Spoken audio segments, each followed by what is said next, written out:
PS story teller कथांचे अनोखे विश्व. सुरुवात करूया. तुझं सभे बहरली प्रीत भाग 20. लेखिका प्राची सोळे. शनिवार. पिकनिकचा दिवस उजाडला. उमा आणि अण्णा पहाटे 4:30ला उठले. उमाने सगळ्यांसाठी चहा ठेवायला घेतला. शकू नव्हती, त्यामुळे किचन आवरून निघायचे होते. तिने खारी, बटर, टोस्टचे डबे घेतले. कोणाला खायचे असतील तर खातील. एक एक करून सगळे आपापल्या खोलीत उठू लागले.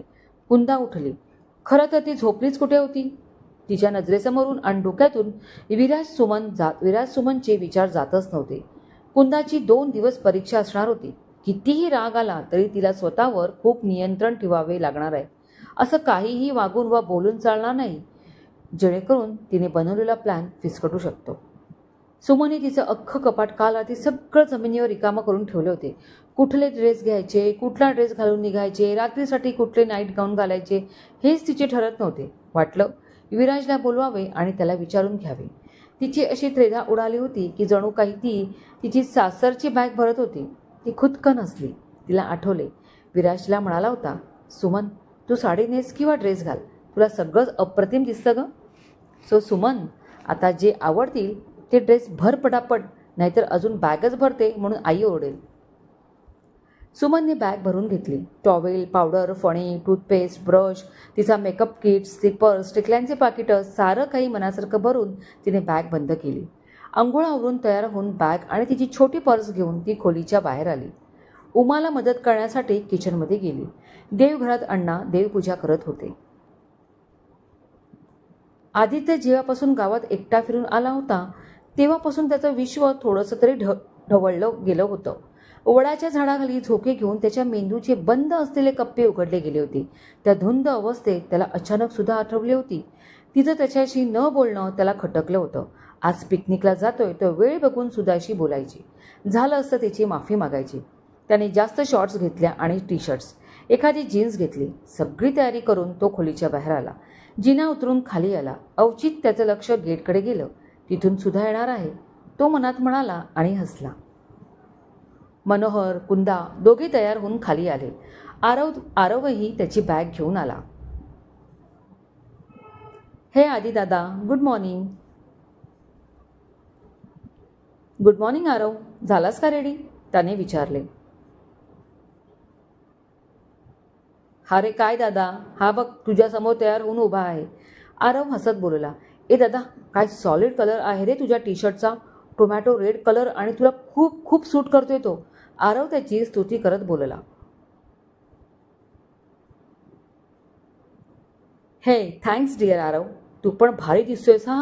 आदित्यने त्याला खुश केले. आता फक्त सुधाताई यायची आहे. आरव गेटकडे बघत बोलला. आरव, काळोख आहे बाहेर, आपण सुधाला आणायला जाऊया का तिच्या घरी. माहीत नाही, पण आदित्यच्या तोंडून हे वाक्य कसे निघाले याचं आश्चर्य त्याला आणि तिथे असलेल्या कुंदालाही वाटले. तिने पटकन आदित्यकडे पाहिले. तिच्या नजरेतली नाराजी त्याला कळली. त्याने खाली पाहिले, पण कुंदा त्याच्या जवळ आलीच. आदी, गोळ्या घेतल्या आहेस ना बाळा, तिने त्याला ऐकू जाईल एवढे हळू विचारले. आदित्यला त्या गोळ्या अजिबात आवडायच्या नाहीत आणि त्या गोळ्या नाही घेतल्या तरी काही फरक पडत नव्हता, पण आईच्या धाकाने त्या घ्याव्या लागायच्या. हो आई, गोळी घेऊनच खाली उतरलो. आदित्य ढळढळीत खोटं बोलला होता त्याच्या मॉमशी. गुड बॉय, आणि सोबत घेतल्या आहेस ना. येस मम्मा, इट्स विथ मी.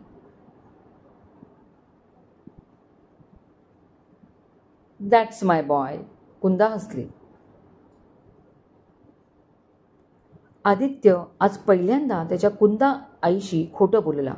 ना त्याने गोळी खाल्ली होती, ना बॉक्स बरोबर घेतला होता. ही मोठी चूक केली त्याने. रागाच्या त्या भरात त्याला गोळी घेणे जरुरी असायचे आणि त्याने घेतल्या नव्हत्या. बॅगेत हवे ते सगळं सामान भरून विराज तयार झाला. तो त्याचा नेमलेला एक शिरस्ता कधी मोडत नसे आणि तो म्हणजे व्यायाम करण्याचा. पहाटे लवकर उठून त्याने व्यायाम आणि योगा केला. एकदम फ्रेश तरतरीत झाला. मग दाढी आंघोळ उरकून तयार झाला. त्याने डार्क ब्ल्यू रंगाची जीन्स घातली, त्यावर हाफ बायांचं पांढरशुभ्र कॉटनचं शर्ट घातले. त्या शर्टची बटणं तांब्याची मेटलची होती आणि ते कॉम्बिनेशन अतिशय सुरेख दिसत होते. शिवाय दोन्ही बायांना एक एक बटन लावलेले होते. स्पोर्ट्स रिस्ट वॉच घातले, कॅप, गॉगल सगळा जामनिमा घेऊन तो खोलीच्या बाहेर आला. पायऱ्या उतरून बैठकीत आला. ओ हो विराजदा, एकदम हिरो दिसतोयस तू आज. तुझा व्हाईट शर्ट तर अफलातूनच. आरव जोरात ओरडत बोलला. You are looking so handsome दा, तो म्हणाला. विराजने आरवला जवळ घेतले. अरे बस बस, किती तारीफ करणार, आता लाजे ना मी, तो असे बोलला आणि दोघे जोरात हसायला लागले. त्याची नजर सुमनला शोधत होती आणि त्याच्यावर एक रागाची नजर रोखली गेली होती. अण्णांची देवपूजा झाली. त्यांनी लावलेल्या उदबत्तीचा मन आणि आत्मा प्रसन्न करणारा मंद सुगंध साऱ्या घरभर पसरला होता. अंगणातल्या तुळशीपुढे पंटी आणि उदबत्ती लावली. सुगंध अंगणातही भरून राहिला. उमा सुमन 2 ट्रेमध्ये सगळ्यांसाठी चहा घेऊन आल्या. सुमन खारी टोस्ट घेऊन आली. तिने विराजकडे पाहिले. तोही तिच्याकडे बघत होता. विराज खूप लोभस दिसत होता. एक क्षण तिची नजर त्याच्यावर घुटमळली, पण लगेचच तिने ती काढून घेतली. उमाने सगळ्यांना आग्रह करून थोडं खायला सांगितलेच. सगळ्यांनी चहा टोस्ट घेतले. गेट उघडण्याचा आवाज आला तसं साऱ्यांनी तिकडे पाहिलं. गेटमधून सुधा येत होती. तिचे बाबा सोडायला आले होते. ते आत आले नाहीत. तिथूनच अण्णा आणि सगळ्यांना हात करून परत गेले. सुधा तिची बॅग घेऊन चालत येत होती. आदित्य तिच्याकडे पाहत होता. अबोली रंगाचा चुडीदार, त्यावर तशीच ओढणी, खूप छान दिसत होती ती. कुंदाला आदित्य वेगळा भासत होता. वेगळा, एक समंजस मुलगा, जे तिला नको हवं होतं. ए सुधाताई आली, सगळे members ready for picnic, Aarav ओरडला. येस वी आर रेडी, चौघे एक सुरात बोलले. सकाळचे 6:45 वाजले होते. सुधा आली. तिने सगळ्यांना गुड मॉर्निंग केले. मला उशीर नाही ना झाला, सुमनकडे बघत तिने विचारले. नाही ग, आपण 7:15 ते 7:30 निघणार आहोत. तू वेळेत आली आहेस, विराज बोलला. कुंदाताई, ही सुधा साठे, सुमनची बालमैत्रीण, आणि आता ही सुद्धा सुमनच्याच शाळेत नोकरीला जाते, उमाने माहिती पुरवली. सुधा, ह्या सुमनच्या कुंदा आत्या आणि आदित्यच्या आई अमेरिकेत असतात, उमा बोलली. सुधाने कुंदाकडे पाहिले. सुधाला हा क्षण वाया घालवायचा नव्हता. हातातली बॅग खाली ठेवून ती कुंदाजवळ गेली आणि तिला वाकून नमस्कार केला. अगं राहू दे, फॉर्मॅलिटीज नकोत, कुंदा लगेच बोलली. काकू, या फॉर्मॅलिटीज नाही आहेत. हे आपल्या हिंदू धर्माचे संस्कार आहेत, जे प्रत्येक घरात शिकवले जातात, सुधाने तत्परतेने उत्तर दिले. छान, आवडले हो तुझे उत्तर, कुंदा उगाच हसू आणून बोलली. मंडळी, चला निघूया का? ठरवलेल्या वेळेत निघू, म्हणजे नाश्ता वेळेत होईल. मग ठरवू काय करायचे, विराज सगळ्यांना बोलला. हो चला, लेट्स गो, आरव त्याची बॅग उचलत बोलला. सगळे अंगणात आले. सगळं घर एकदा चेक करून अण्णांनी दाराला कुलूप घातले. काही बॅगा डिकीत ठेवल्या, काही वर कॅरियरवर ठेवल्या. पुढे विराज, त्याच्या बाजूला अण्णा आणि मनोहर बसले. मधल्या भागात कुंदा, उमा आणि अजिंक्य बसले. शेवटी सुधा, सुमन आणि आरव बसले. सगळ्यांनी एकत्र गणपती बाप्पा मोरयाचा जयघोष केला. विराजने गाडी स्टार्ट केली. कोकणातल्या सुंदर रम्य डोंगर, नागमोडी वळणं असलेल्या रस्त्यावरून गाडी धावत होती. मध्येच त्यांना समांतर धावणारी नदी लागे, तर कधी मध्ये उंच वळणावरून खाली पाहिले तर अथांग पसरलेला समुद्र दिसे, तर छोट्या गावातून गाडी जाई. सगळं कसं चित्र पाहिल्यासारखं वाटे. सगळेजण बाहेरचं दृश्य पाहण्यात मग्न होते. विराज मध्येच आरशातून पाठी नजर टाके. सुमनला चोरट्या नजरेने पाहून घे. अरे हे काय, सगळे शांत का आहात? चला काहीतरी गंमत करूया. काय गंमत करायची आरव? सुधाने विचारले. गाण्यांच्या भेंड्या कळू. 2 टीम बनवूया. एक तुमची, दुसरी आमची. एका टीममध्ये सुमनताई, सुधाताई, आई आणि आत्या. दुसऱ्या टीममध्ये मी, विराजदा आणि आदित्या, बाबा आणि काका सपोर्टर्स असतील. ओके, आरवने समजावले. अरे याने तर आधीच ठरवले होते तर, अण्णा हसत बोलले. ए बाबा, पण मला जास्त गाणी माहीत नाही आणि नीट गाताही येत नाही. कुंदा म्हणाली. ठीक आहे आत्या, तू टीममध्ये राहा तरी, मग बघू, आरव म्हणाला. बरं, ठीक आहे, चालेल. चला तर मग सुरू करूया. शुरू करे अंताक्षरी लेखी प्रभू का नाम. आरवने मचा बोट सुमनकडे केला. लेडीज, तुमच्यावर म आला आहे. चला छानसं गाणं बोला आणि हिंदी मराठी दोन्ही चालेल. सुधा सुमन हळू आवाजात काहीतरी बोलल्या. बरं, आमचं म वरून गाणं ऐका. हां.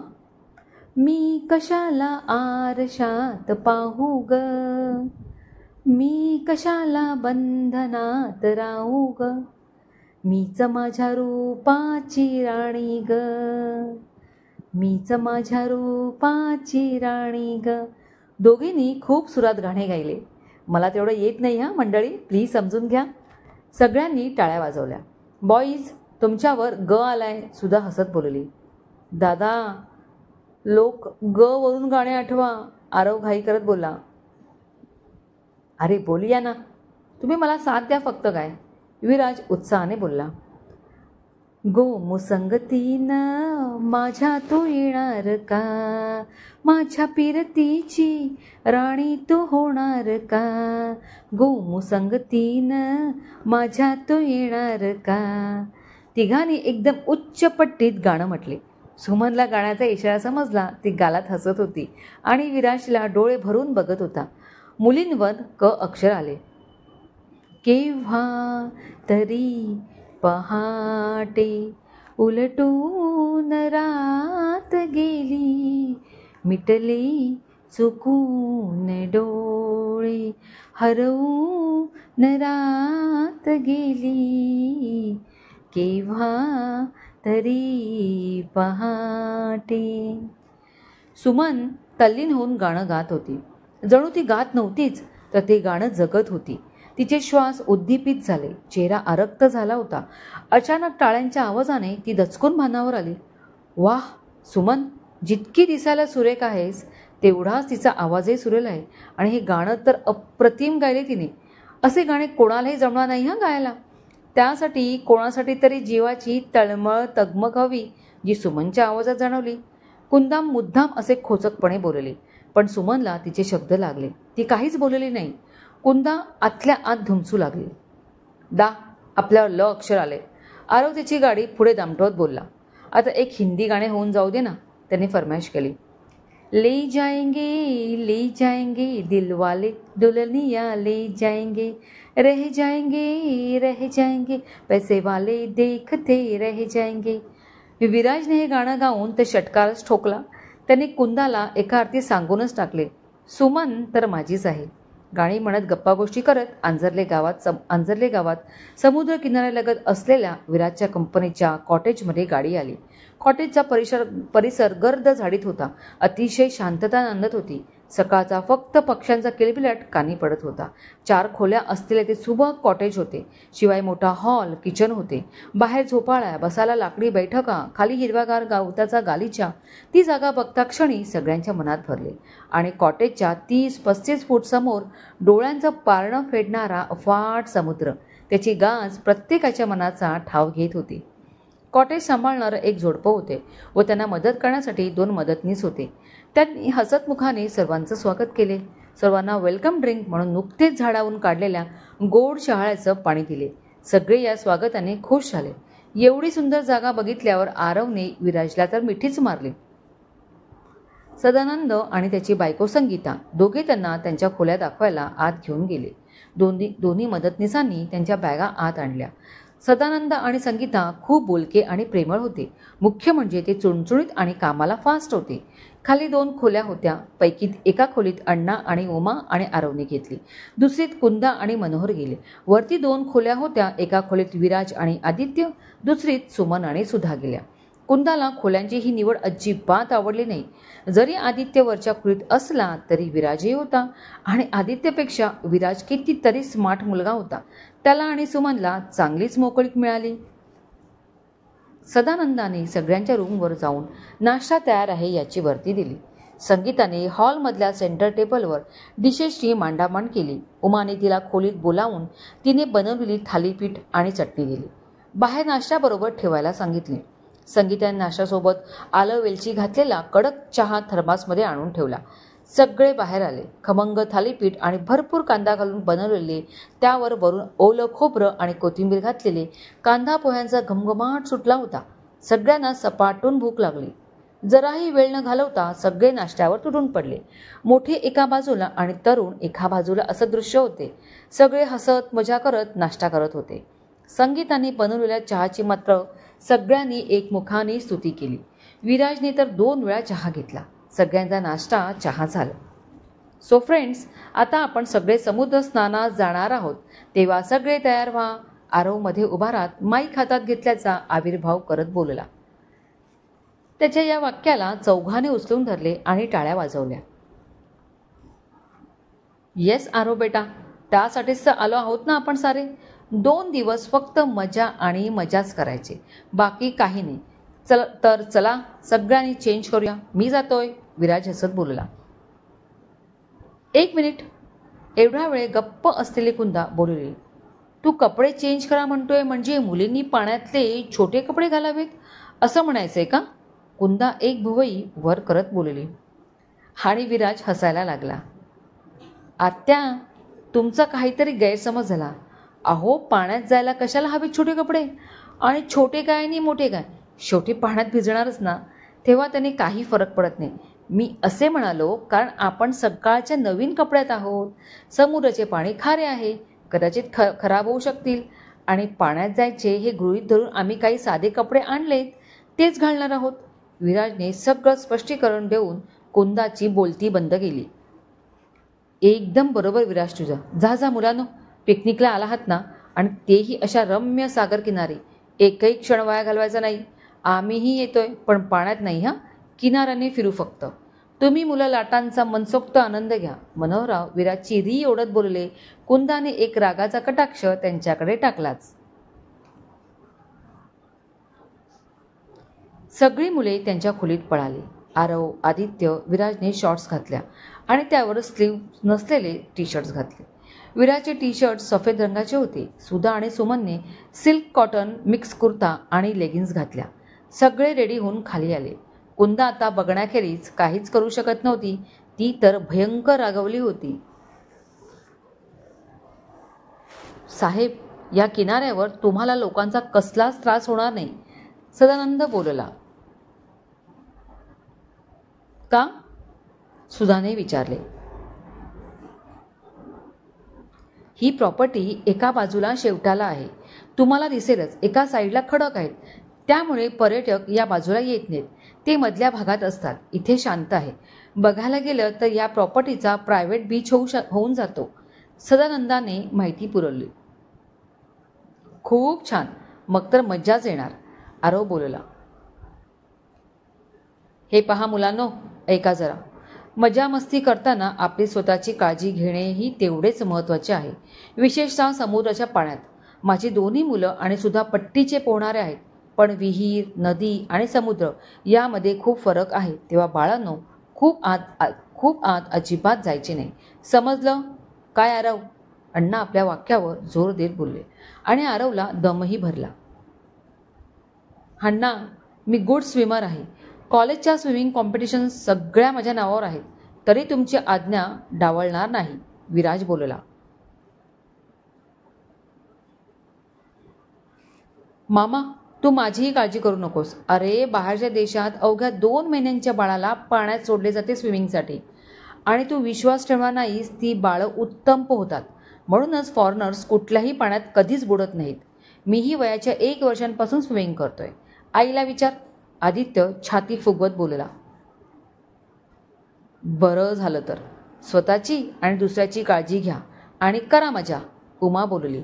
तर सुधा आणि सुमन लहान मुलींसारखा एकमेकींचा हात धरून किनाऱ्यावरच्या ओल्या वाळूतून धावू लागल्या. आदित्यने ते पाहिले आणि सुधाला असं धावताना पाहून तिच्याशी पकडापकडी खेळावं असं वाटलं. आज तिची माफी मागेनच. परत आदित्यचं मन कालच्या विचारांच्या हिंदोळ्यावर बसून झोके घेऊ लागलं.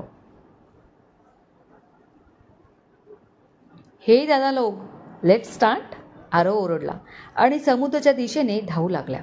आदित्य आणि विराजही त्याच्या मागून निघाले. अण्णा, उमा, मनोहरराव आणि कुंदा त्यांच्या मागून बाहेर पडले.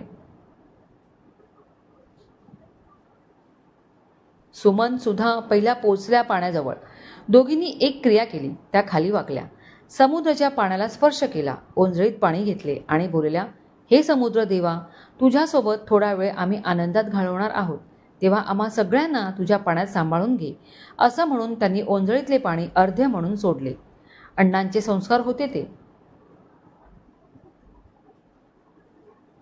मुलींनो, घाबरू नका, आम्ही आलो आहोत. झाले का समुद्राची हितगुज करून? विराज येताच बोलला. जोगळेकर, आम्ही नाही घाबरत हा. पाण्याशी तर आमची मैत्री आहे, कळलं? असं म्हणून सुधाने एका फुटणाऱ्या लाटेवर सूर मारला आणि तिच्या पाठोपाठ सुमनी येणाऱ्या दुसऱ्या लाटेवर स्वार झाली. विराज आणि आदित्य हे दृश्य फक्त बघत राहिले. क्रमश. कथेचे हक्क लेखिकेकडे सुरक्षित. चला तर मित्रांनो, आपण ही मजा लुटूया आंजर्ले बीचवरच्या ह्या साने कुटुंबाची. काय करतायत आणि काय काय धमाल होते आणि कुंदा हिची काय फजिती होते हे ऐकायला विसरू नका. तुझं सवे बहरली प्रीत. लिखित प्राची सोळे, आवाज प्राची सोळे. धन्यवाद.